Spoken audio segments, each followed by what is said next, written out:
when I go to a Mexican restaurant, this is what I go. Is this beginner food or what? Because I usually go either 3-roll tacos and a quesadilla, or I'll go chicken burrito. No, that's fine. Oh, I love I'll that tell stuff. you, Okay, the way yeah. you judge a good Mexican restaurant, Yeah. this is just two things that you look for. If these two things are good, anything they make is going to be good. Look for the salsa. Oh, make sure it's authentic and it tastes good. In order for a good to be good, it's got to have oregano and cilantro in it. If it don't have that, it don't mean a thing. If it ain't got that, thing. Yeah. All right, the other one is. And we're back. Here he is, Gilbert Esquivel. How are you, buddy? I'm good. How you doing, Darren?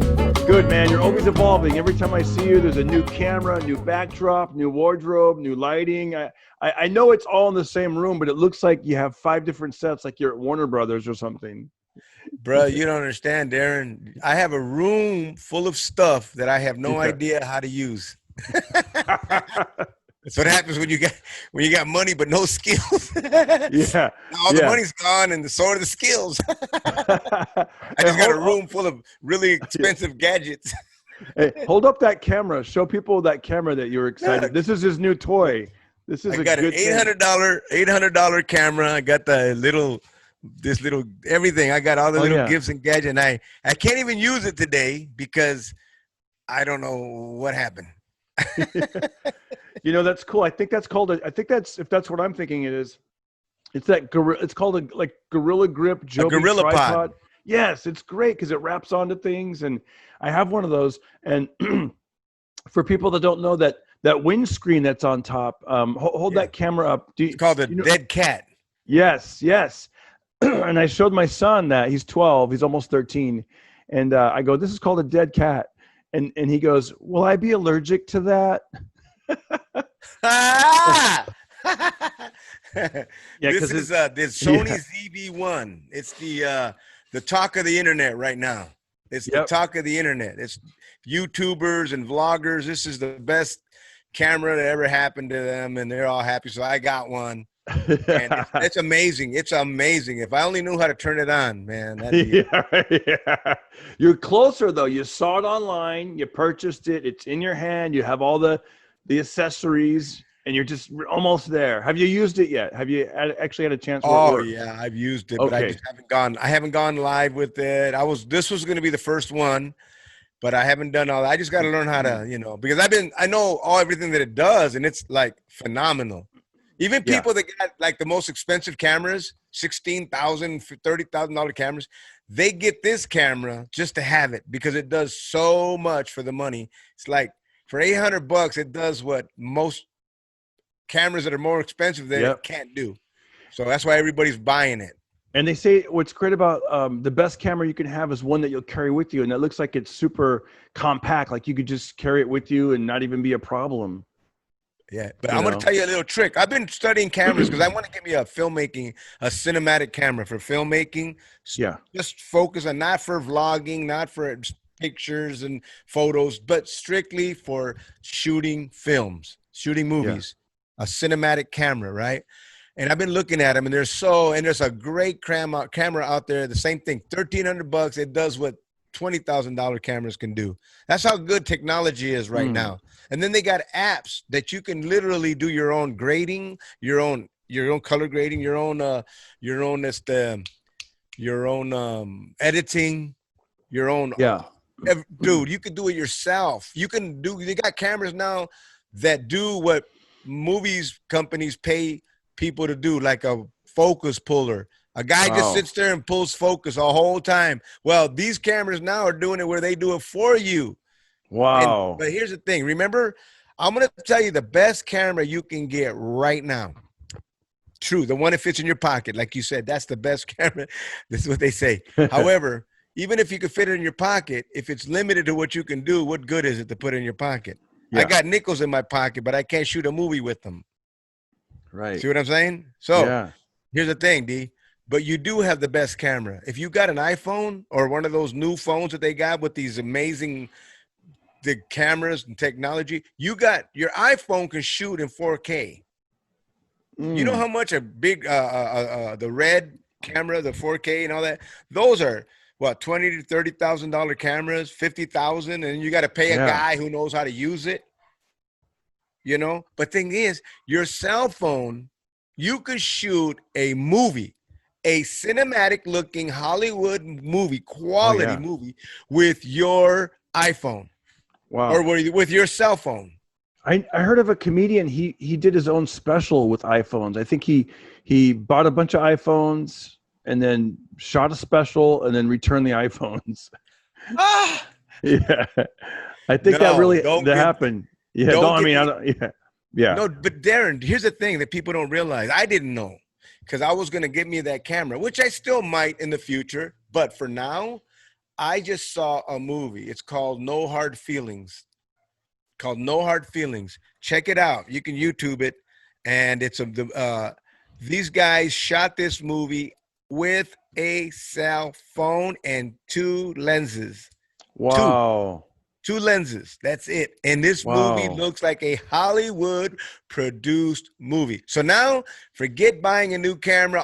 I'm going to put my money into my iPhone with all the little gear and the little cage and the lights and you can literally, if you look at that video that I just told you about and I just Googled it. There's all these movies. There's like 11 movies that they mentioned that were all shot on an iPhone. But look at the one called No Hard Feelings. Okay. And he goes into it there. It's like an 18-minute video, but the director talks about how he did it. And he shows the camera. And you think you're looking at a Hollywood camera. You're not. You're looking at somebody who got an iPhone. They put the cage on it so that you can add other gadgets like your lights and your mic, your boom mic. You can add you can add a gimbal. You can, you get your gimbal, you can do it, and you got your little or your stabilizer. Yeah. And now and here's the thing, Darren, they got a little adapter to it, and you can add professional lenses, these huge giant lenses that they use for these expensive cameras. You can use it with your iPhone, and that's what they did.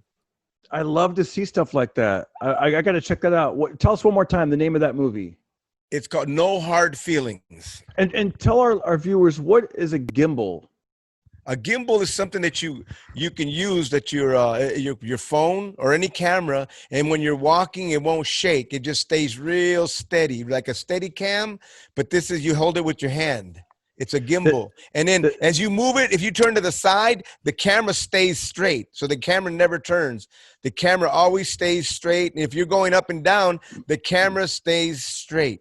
It's really weird. It's amazing. It's funny. I knew a guy that was addicted to the gimbal, and in fact, he had to go to Gimblers Anonymous. Hey-o! He'll be here all year, folks. That's right, folks. I ain't going nowhere. These are the jokes, folks. These are the jokes, folks. I'm doing my virtual backdrop and my gimbal. Hey, you didn't pay to get in, so it ain't funny. Don't be telling me nothing. Oh, I got a funny camera joke for you. This is a true story. I bought a camera maybe 4 years ago, and when you're trying to, just exactly what you're doing, you're trying to figure this stuff out. Well, it was funny, man. It was it might have been, I don't know, like midnight. I was tired. My wife was on the couch. I'm at the kitchen table and I'm relaxed. I'm at home. My shirt's off. I'm looking down. Now, usually when you photograph yourself, you're like posing. You're having your picture taken, right? You're like, geez. So I'm down. I'm frustrated. I got my reading glasses on. I'm looking. My man boobs are in full effect, and I'm looking down trying to figure out this camera. And Gilbert, I didn't realize I'd been recording myself for like 3 minutes. Were you live? No, I wasn't live, but I hit record. But it was just like the worst angle, like all double chins. I'm looking down, and I saw that, and I was like, oh my gosh, like that was not the image I wanted to see. And this is true. I looked at that, and I just, maybe because it was late at night and I was more emotional because I was tired. But I just saw it, and I just thought to myself, man, I am hideous. And I looked at my wife. I got a way that you can forget that. It never happened to you again, Darren. How's that? And just keep working out. Just keep doing what you're doing. You'll never have to worry about the double chin. You don't have to worry about your man boobs. But I think even Arnold, I mean, if the camera's down like that, but I remember I looked over at my wife, and I was just like thinking, like, how did I get this beautiful woman, especially with this image? And I told her, I go, thank you for, and I said this in a moment of vulnerability. I go, thank you for marrying me. I am hideous. And I showed her the photo. And my wife is funny. She goes, that's why you have to be a good person. So you're not ugly on the inside too. That dude. Nobody. That's wisdom right there. That is the truth. Yeah. Wow, dude. I'm telling you. I know it sounds like she's funny, but no. Yeah. You know how many girls I've met and I've seen that are just stunning, but once you get to know them, their personality, like, oh, please get away. I feel like I'm talking to a dude. You lost that beauty is still there, but I feel like I'm talking to a guy with makeup on because you're talking like a sailor. You're mean. You're being mean-spirited like a dude. You're talking about this other girl, or your ex, or somebody negative, and you're talking mean and bad about them. Well, that just goes to show how you're going to talk about me if we break up or we never work out. Now, you see ugly and that's what they say, right? They say like you know you can kind of tell how a person is by the way they treat people that can do nothing for them. You know. Yes, and then, bro, you know how many people I know, Darren? They talk to me like the nicest people in the world. They're all kissing up. But when they're in charge, like, you know, because I hire these guys, some of them are musicians, and, you know, it's kind of they're trying to be nice to the guy that hires them. Of course, I do the same thing too. Yeah. You know, when my wife gets paid, I be nice to her. You know, I'm Mr. Nice guy. But then once that money's gone, I'm back to being the jerk that I am. No. Well, there's guys, Darren, when they're in charge and they're doing the hiring, now you see their true colors. Yeah. Now you see me, I mean all the time, dude. I don't care. I mean all the time. And I tell people, don't be fooled by the smile. Don't be fooled by, I'm bipolar. Just as nice as I am, I can be just as ugly. You know what I mean? I'm tripolar. I'll try anything. You know what I mean? You get me mad, I'll try anything. I got a question for you. Okay, so you know, you said when when the woman talks like a sailor, this reminds me of that I don't really hear you curse a lot. Now, was that something that did it just happen naturally, or did you make a decision to be like, you know what, let me try to change my language a little bit? I'll tell you exactly how I stopped cussing. Yeah. But real quick, but what I mean by talking like a sailor, I mean a drunk sailor. That's what I mean. Talk like a drunk sailor. There's good sailors, man. They don't. Enough of me spinach. Where's me Modelo? Yeah. So any of you Navy guys out there that eat a lot of spinach, sorry, I don't want to get you mad. A lot of the sailors got a bad rap for cursing, and so do the French, right? People will say a bad word and be like, "Pardon my French." But the thing is, the French people, they can cuss, they can say anything and still sound romantic. Yeah. You're going to the bathroom and you're like, girls are like, ah. You go like, oui, bijou, I got to go poo poo, and you're like, ah.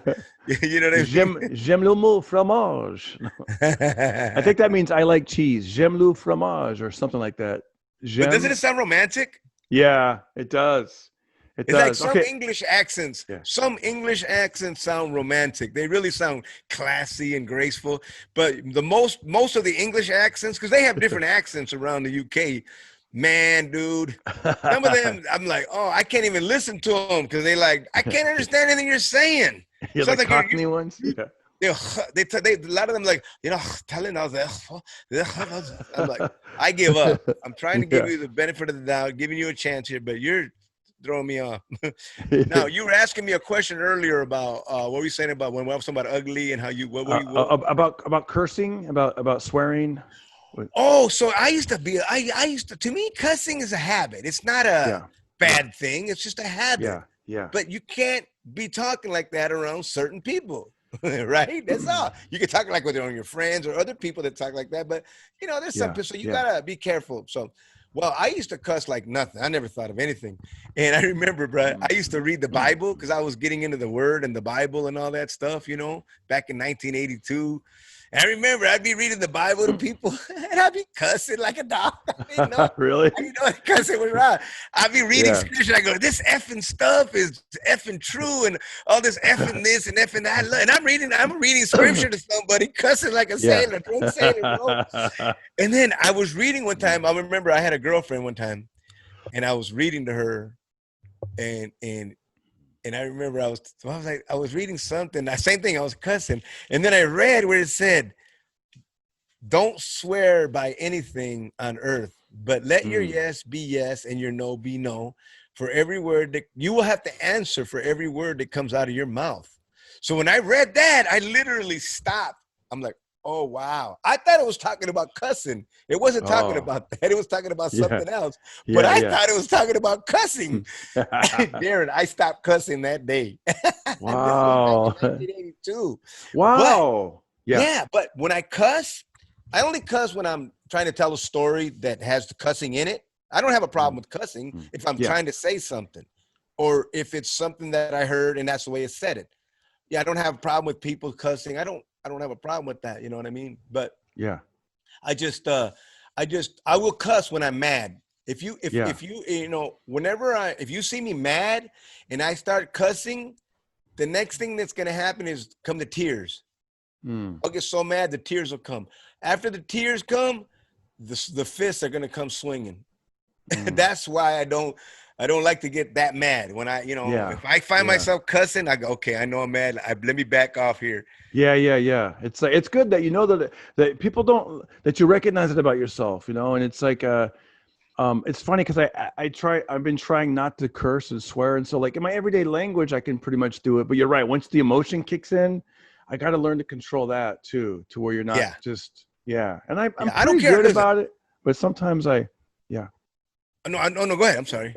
Oh, but I was just gonna say sometimes I like, dang, but for me it's actually kind of fun, to almost like a challenge to myself, just to see, to make it a habit, like you said, make it a good habit, just to substitute those words. And also I think professionally, comedically, it's like, when I've been hired and they're like, you got to keep it, no cursing. I'm like, no problem, because I've made this a good habit. I'm not going to be up there. I used to think you when it practiced. Yes. Practice being clean. Yeah. And also nothing against people who are really funny that are dirty, but I was using it as a crutch for weak writing.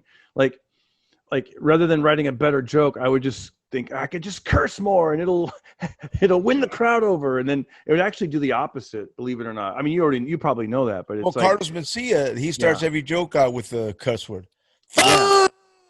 Yeah.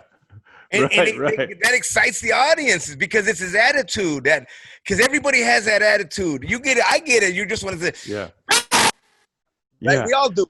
Well, he's doing it for the audience. He'll talk about a problem and he'll say, and the audience connects with the emotion. Yeah. Now that they connected with the emotion, anything he says after that, he's got him in the palm of his hand, screaming and laughing. Yeah. So it's not always a bad thing. It works. There's speaking of sailors, there's a sailor I follow online, David Goggins. I don't know if you know David Goggins. He was a Navy SEAL, motivational guy. He's always. Do you know who he is? Do you know who that guy is? Oh, you would love this guy, man. He does like these ultra marathons. I think he was he was like the 36th Black Navy SEAL. And he talks about overcoming his fears of everything. Like, I had to conquer that inner, I mean, he just curses a lot, but I don't know. It's like, it works for him, Well, Chris Rock. Yeah. I always said, if you're going to cuss, I don't mind people that are cussing, but say something. Don't just cuss to cuss, because anybody can do that and get a laugh, but say something. And if you're saying something, not only will I listen to you, but even people that don't like cussing will listen to you. Yeah. Because if you're saying something, they may say that I don't like how he said it, but he's right. I've had comedians that came up to me, Darren, and they said, Gilbert, I've been seeing you and working with you for years, and I didn't realize until right now you're clean. They didn't know. They didn't know I was clean because they didn't think clean could be funny. Right. And then I remember I did a show with a guy from Def Jam, and we were doing a show at a black event. It was in South Central, in the heart of South Central. And I remember that I had to go up after him. And he was doing his typical Def Jam style of lick it and stick it and suck it. And the more you can lick, sick and suck, whatever, the funnier you'll be. And if you don't do that stuff, they won't put you on Def Jam. If your material is clean, they won't put you on Def Jam. Well, they back in the day. So anyway, I had to follow this guy one night, and he had these people literally screaming, doubled over, jumping up out of their seats, laughing, and talking about the nastiest, filthiest stuff that was true, but it was funny. Yeah. And I'm sitting there, oh my goodness. He took him to another level. I got to follow this and be clean. Wow. Well, when he got done, I went up he did like 30 to 45 minutes of nonstop killing material. I went up after. I was a little nervous, but I wasn't too nervous, but I was nervous. I was like, oh no. I knew I had to work. So I went up there, Darren, and I did 45 minutes of nonstop laughter, killer. I got a standing ovation. And I was even talking about Jesus at times. I would talk about Jesus and stuff, you know. Well, black people, they love Jesus. Yeah. So you know what I mean? If you want to do a black audience, guys, just open up with, I love Jesus. And then you can suck the rest of the time and they will go, because you love Jesus. Yeah. Go on, baby. I don't have to laugh. I'll talk to my friends. You go ahead. I ain't going to mess with Jesus, boo-boo. So anyway, I went up there, and then Doug Williams, his name was Doug Williams. Yeah. He came up to me after with such respect and adoration, dude. He was just like in awe. He was like, man, I want to learn how to do that, what you just did. To be funny and clean like that. Yeah. I said, bro, just practice. It's all you don't have to stop being who you are. Just practice doing your set without the cussing, so that if you ever have to, you don't have to be up there editing. Because when you're on stage and you're editing, it throws off your timing. And comedy's all about timing. So forget all that. Just practice your act. Try doing it without cussing. Just try it. You're going to realize I'm getting just as much laughs as I am without cussing that I did with cussing. The thing is, if your joke is funny, it's going to get the laugh. If it's not, then your joke wasn't funny in the first place and you were getting laughter for your cussing. So stop doing comedy and just go to hang out in a bar and make people laugh by cussing. Yeah, it's your local construction site. Cussing only takes you so far. Like I said, but if you're saying something with your cussing, you're all right. You know. But look at Chris Tucker. Chris Tucker used to cuss. Remember when he used to cuss? Yep. Remember? Yep. Mama damn. Yeah. You know what I mean? So I was going to say, with this podcast and with this format, I really want to show the world how many, like I know so many funny people, and you're one of the guys that has the ability. I could pretty much throw out, and I didn't even ask you this beforehand, but I know how good you are. I feel like I could almost throw out any topic or word or something, and your brain will think so quick you'll have something on it. And these are, you know what I mean? And it comes with practice, though, Darren. It does. It comes with practice. You know who can be clean and dirty too? Yeah. Who can be just as funny clean as he is dirty? Cat Williams. Oh, he's great. I love Cat. He's one of my favorite comedians. He's so good. Cat Williams is amazing. You know what? I'll tell you a side story real quick. I did a gig with, and then we'll get back to what I was about to tell you. Let me write that down. And real quick, I got to get order my menudo. Hey, Rudy, do me a favor. Can you prepare mine the way you did yours? Put everything in it. Just like you did yours, but better. Better. Hey, if we're gonna have menudo, tell us how to order menudo for people, because I just stick with tacos. Matter of fact, you want me? Let me show it to you, bro. Bring it over here. Please do. I'll show you how to prepare menudo, and I learned it from a black man. Okay. Okay. Really? No. Yes, dude. No, nigga, it's a true story. I was at the casino one time, at the Normandy Casino. Yeah. Is that your brother, Rudy? Yeah. Hold on. What's up, Darren? Hey, what's up, man? Oh my gosh, you guys look a lot alike with the baseball caps on. Yeah, he looks like me. Boy, I'm trying to get out of the. I don't want. All right, here, sit down, Rudy. Let me get up. Talk to Darren. Okay, Darren. So what I got right here. Yeah. Show us. I got the menudo. Okay, the menudo is right here. Look at that. Can you see it? So menudo. I know it as a couple things. There was a group called Menudo, and once you hit 15, you got kicked out of the group. Am I right about that? I'm pretty sure I'm right about that. I was never a Menudo fan. The singers, the band. Yeah. Yeah, I only like them because of the name. I love Menudo. Yeah. Well, they were popular, I think, when I was in like junior high and high school. Now, so Menudo is, now what is that? This is hominy. Hominy, okay. Maíz, it's corn. Yeah. It's corn. Look at. It's corn, softened corn. Look. Yeah. Oh, that sounds cool. I love corn. I'll do it. Well, put your mask on if you want. I'm paranoid. Sorry. No, it's okay. I do, man. I don't like nobody around me without a mask, man. Yeah. What, so me, as long as you have a mask too, I'm good. You can stand next to me. I could care less. As long as you have a mask, or one of us got to have a mask. Yeah. But everybody gets mad at me because I get paranoid. Tell us about the Menudo. So it's like, okay, so what I'm trying to do. I'm trying to get the stuff here. I'm waiting for the. Okay, so Menudo is basically the lining of the stomach of the cow.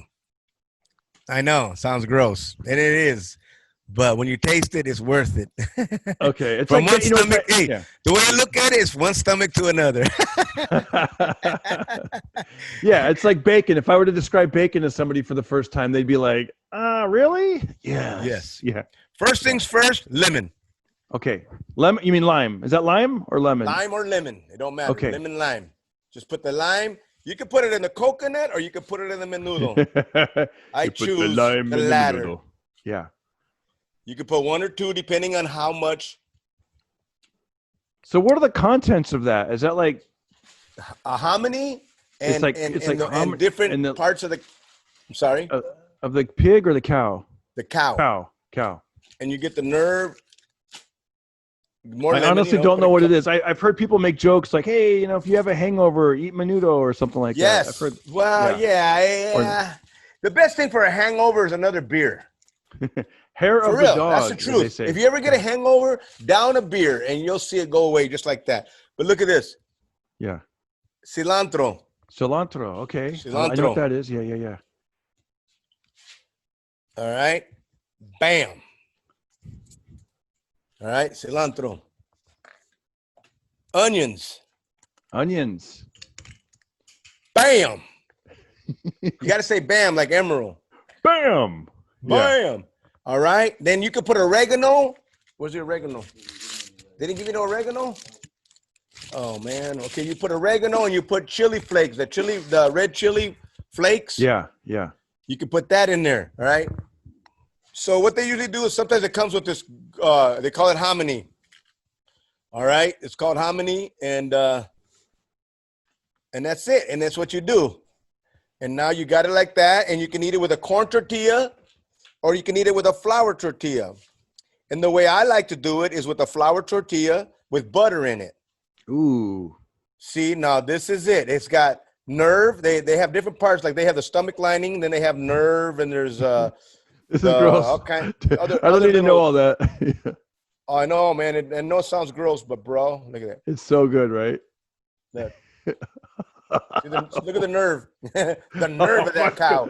Look at the nerve of that cow. Wow. How is it? Is it good? As my cousin Pepe from Compton would say, oh my God.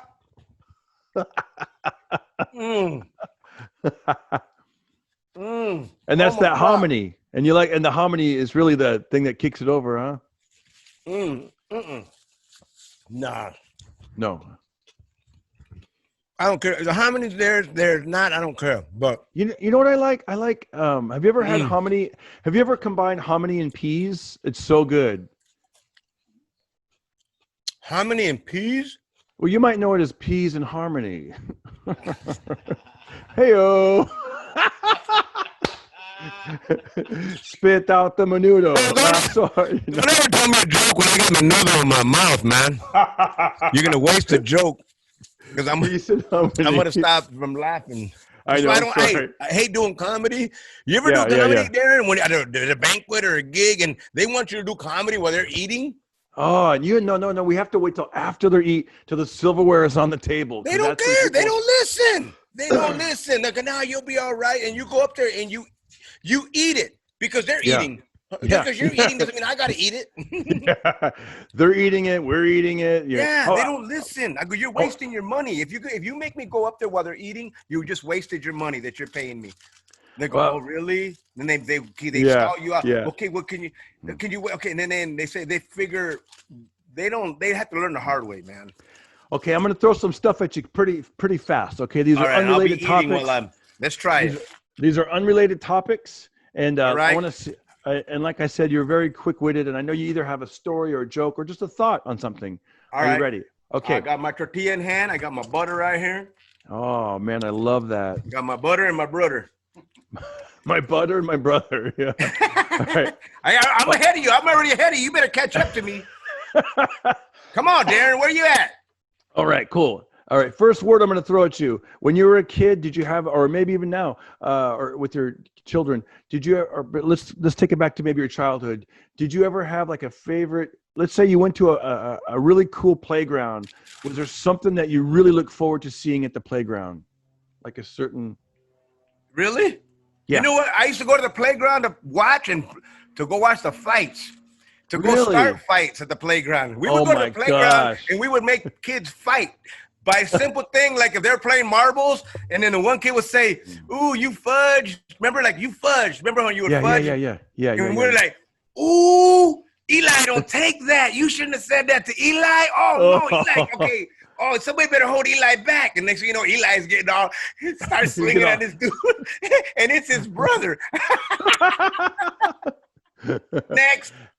Next, I know marbles. What was your favorite type of marbles? Do you remember? Other people's marbles. Other people, Those are my favorite marbles. I'm sure glad this guy found God in 1982. Yeah, you start peeping through the camera. Hey, Darren, let me see your real apartment. Enough of that virtual backdrop. Yeah. You know what? Hey, that's why you think I look like this. You don't want to see my background.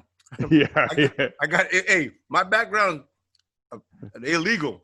Yeah. I used to love there was a thing, I think they were called Pearies. They were the marble that you could actually see through. They were called Pearies. And then Steelies, remember Steelies? They were the metal ones. And then the boulders. Oh, I used to love marbles, man. Cat Eyes, that was another one.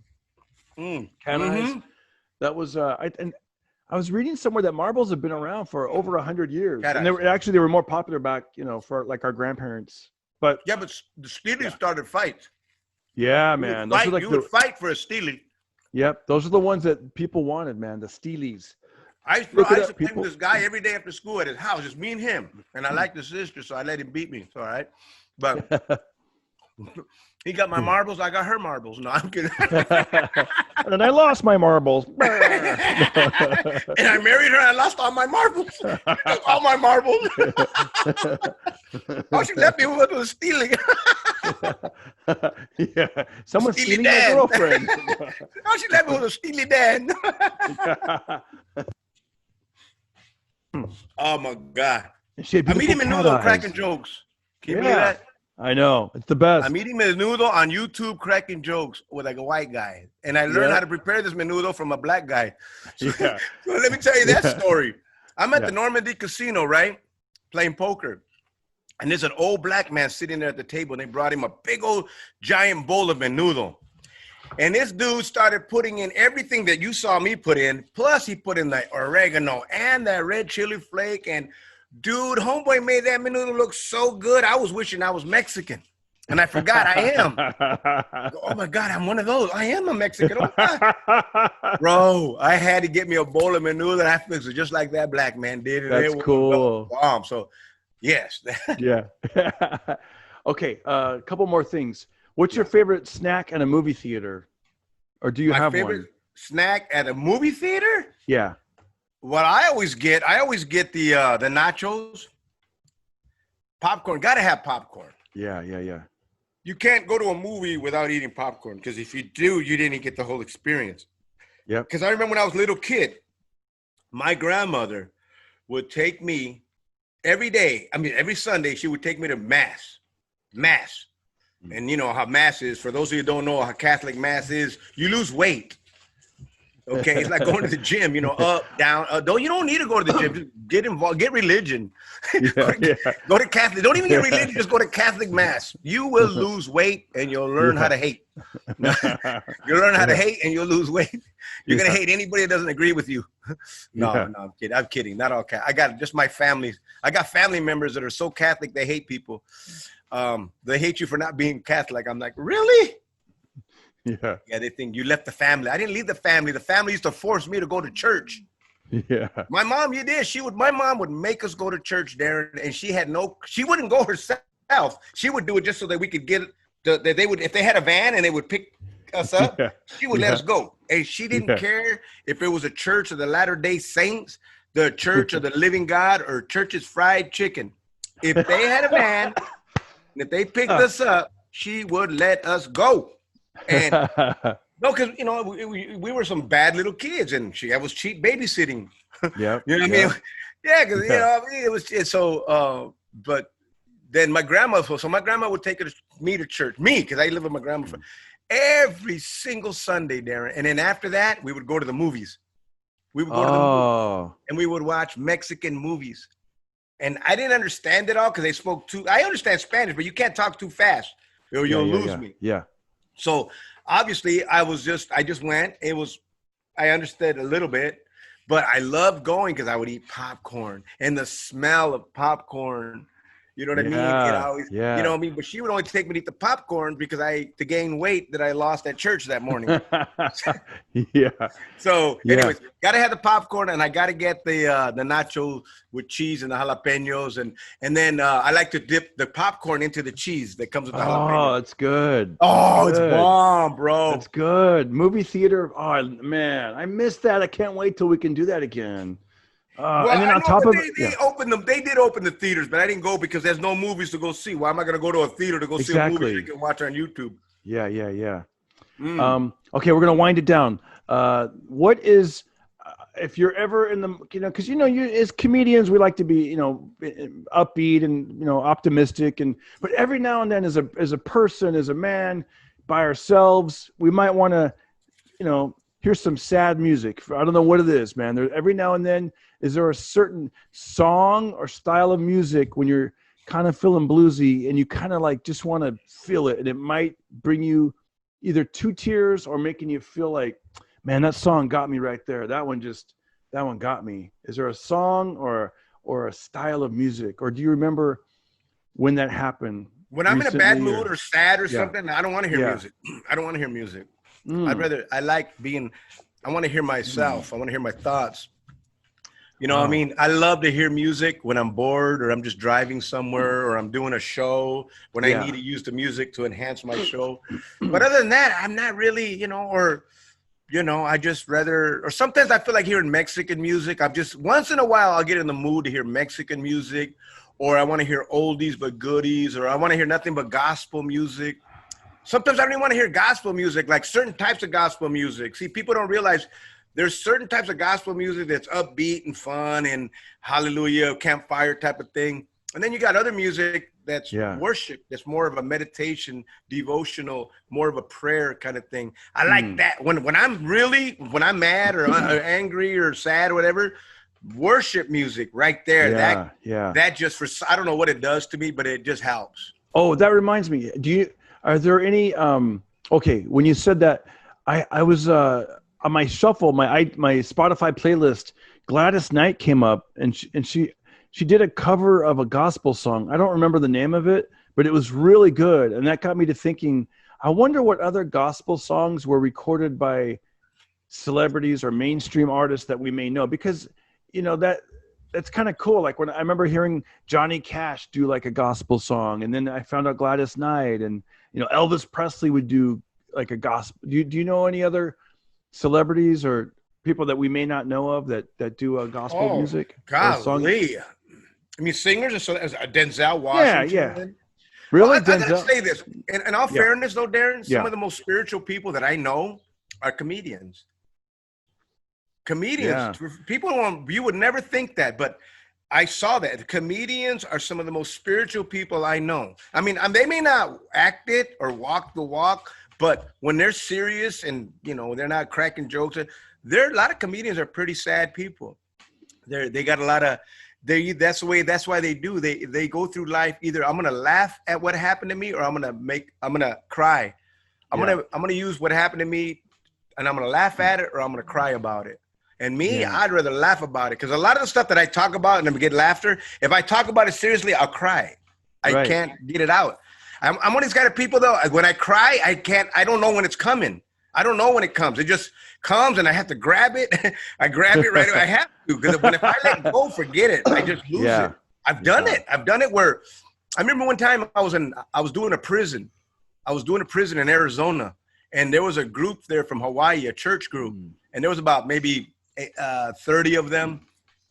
But they were some of the most beautiful people that I've ever met. Some of the godliest, I mean, godlike, close to it, I should say, people that I've ever met. And I was blown away. So we were eating, everybody, we were at lunch, we did between shows. And I wanted to just tell them that. That's all I just wanted to tell them. And I got up in front of everybody. Hey guys, I just want to let y'all know that as I'm watching you guys, and I just want you guys are some of the most wonderful, beautiful people I have, the way you treat each other, the way you act around each other. I broke down crying. I don't know why, but I was just telling them how beautiful they were. It's weird, but I'm like that, man. And that's why I gotta always be joking. Yeah. Was there something about that when you saw the way they interacted, you almost longed for it, like in your own life? Like when you were like, I wish I had that when I was a kid, or no, you think you could have... It was just something to see, just to see people love each other, the way those people loved each other and treated each other. They were down to earth with each other. You could tell they're not judgmental against each other, but they were just like a little family. And the way they were acting, the way they were so down to earth and real. And I just felt like I was literally walking among God. I don't know. I love that, man. Explain it, man. I'll never forget. One time I was playing. My grandfather passed away, God rest his soul, back in 2007. But I remember one time I was playing. One of the activities that we used to do was we play billiards. We used to go to this pool hall, and I'd pick him up. I'd get a coffee, and then we'd go play pool. And it was in the afternoon. It was usually on a Sunday, and there'd hardly be anybody in there. This is up in Fresno. And it was a really cool pool hall. You had to walk underground. You had to go down these steps and go into this. And it'd be great. When it's like 106 degrees outside, you go down to this dark pool hall, and it was AC's pumping. It's super cool. Hardly anybody's in there. But one day I'm playing pool with my grandpa. He must have been about 76 at the time. And this lady came over, and she had almost tears in her eyes.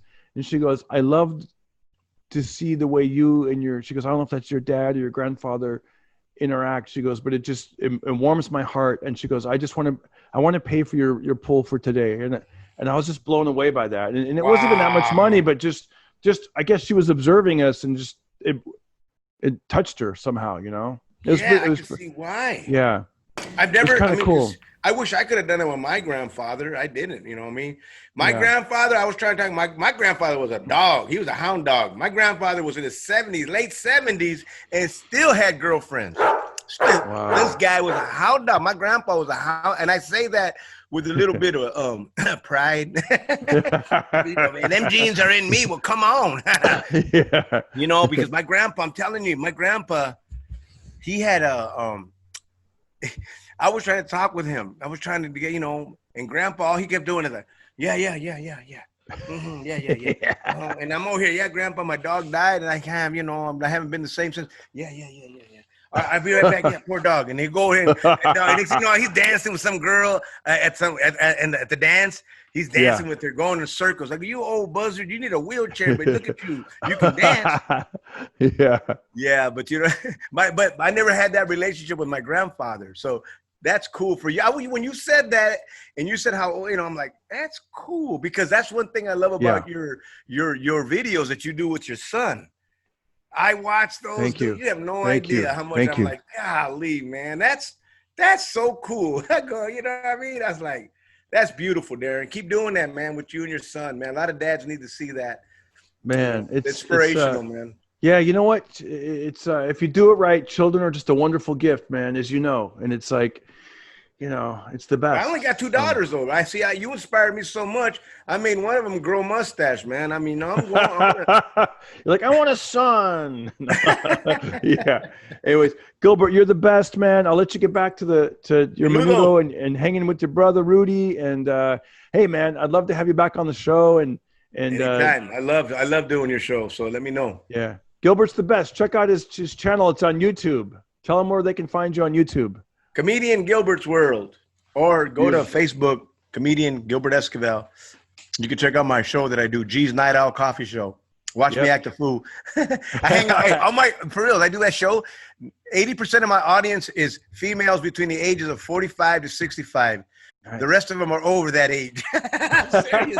I got women watching in their late 70s, man. And bro, last night I took them on a sea cruise. My brother Rudy and we took them to Long Beach, and we just took them on right there in the marina. And we just had your cameras or something on your phone? Yeah, we went live. Go on. If you go under now, you can watch it. Go on my page on G's Night Out Coffee Show. Go and just see because you can watch the videos there. They're archived. Yeah. But last night was so cool, man. Camera angles, it was cinematic, man. It was cinematic. And so my brother and we're going to be doing that more now. We're going to do that more often. Oh, man, I can't wait. And I want to, you got to take me to the spot, and we'll get some Menudo, and we'll film it. We'll film it. Right here by my house, 24/7. There's only place in LA that'll give you Menudo, 24/7. All day, all night, 7 days a week. No other Mexican restaurant does that in LA. But by my house awesome. Across the street. Hey, let me ask you this real quick. In closing, when I go to a Mexican restaurant, this is what I go. Is this beginner food or what? Because I usually go either 3-roll tacos and a quesadilla, or I'll go chicken burrito. No, that's fine. Oh, I love that. I'll tell you, the way you judge a good Mexican restaurant. Yeah. There's two things that you look for. If these two things are good, anything they make is going to be good. Look for the salsa. Oh, make sure it's authentic and it tastes good. In order for it to be good, it's got to have oregano and cilantro in it. If it don't have that, it don't mean a thing. If it ain't got that thing. Yeah. All right. The other one is the refried beans. Yes. Yep. The refried beans. If the refried beans taste good to you, then they're good. Forget if the guy next to you doesn't like them. If you think they're delicious, that's all that matters. But if it's in the salsa and the beans. Now, if the beans taste like can-made, well, you better hope you like Rosaritas. Rosaritas are good. You just got to doctor them a little bit. But my Mexican pride, my machismo won't let me eat them. Yeah. I feel like I sold out. But they're good. They are good. Yeah. But they are Taco Bell flavor. Those are Taco Bell beans. Nothing wrong with Taco Bell. I love Taco Bell. Don't get me wrong. All right. But when you authentic, real Mexican beans, like refried and cooked, like homemade, oh my gosh. I got to go eat. Yeah. You're the best, buddy. I'll see you. Take care, Darren. Okay. Bye. Bye. Dude, that was fun. Thank you. Yeah, right on, buddy. Cool, man. Yeah, man. All right. Well, I'm going to go eat my menudo, man. All right. All right, Darren, let's do it again, buddy. You got it, man. All right. Bye. We're done with this interview. So the other day I was standing in the kitchen and my son was like, Dad, why did you write down that you weigh 190 pounds? I'm like, I never wrote that. And he goes, look. And he held up my driver's license. And I was like, ew. My wife goes, yeah, you're not supposed to put down your goal weight. You're supposed to put your actual weight. And then she looks at it again and she goes, and did you put your goal height? And I was like, I might have made myself look taller and thinner on my driver's license. And then my son starts breaking out into a song by Roy Orbison. Remember that? He was like, lying to the DMV. Anyways, I want to thank you guys for watching my YouTube video. And if you get a chance, watch one of these and subscribe. All right. Have a great day.